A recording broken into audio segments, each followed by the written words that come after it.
کر روڈ پر چلا جا رہا تھا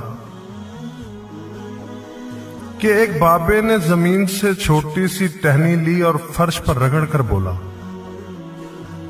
لو میں تمہیں انسان کو بندہ بنانے کا نسخہ بتاتا ہوں۔ اپنی خواہشوں کو کبھی اپنے قدموں سے آگے نہ نکلنے دو۔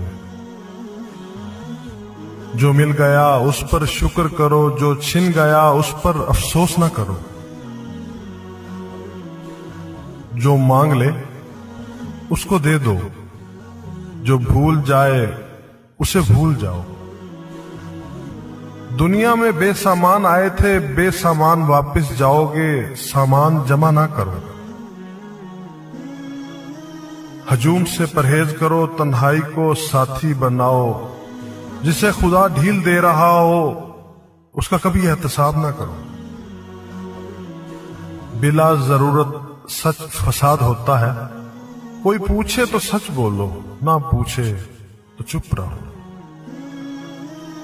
لوگ لذت ہوتے ہیں اور دنیا کے تمام لذتوں کا انجام برا ہوتا ہے۔ زندگی میں جب خوشی اور سکون کم ہو جائے تو سیر پر نکل جاؤ، تمہیں راستے میں سکون بھی ملے گا اور خوشی بھی۔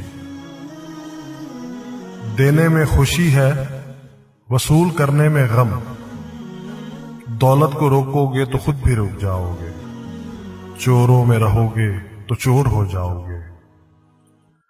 اللہ راضی رہے گا تو جگ راضی رہے گا، وہ ناراض ہوگا تو نعمتوں سے خوشبو اڑ جائے گی۔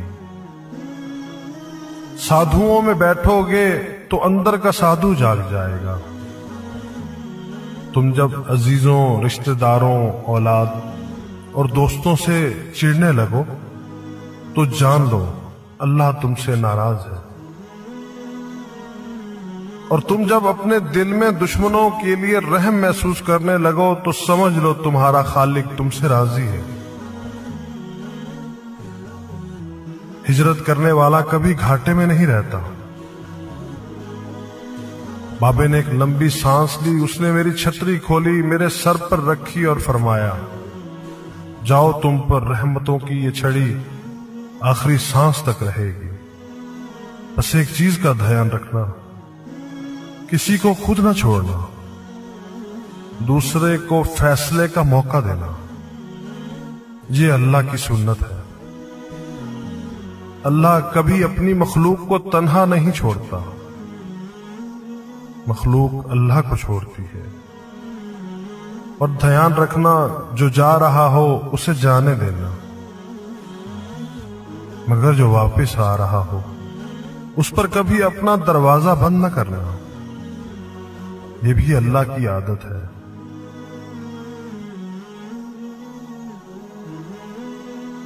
اللہ واپس آنے والوں کے لیے ہمیشہ اپنا دروازہ کھلا رکھتا ہے۔ تم یہ کرتے رہنا، تمہارے دروازے پر میلہ لگا رہے گا۔ میں واپس آ گیا اور مجھے انسان سے بندہ بننے کا نسخہ مل گیا۔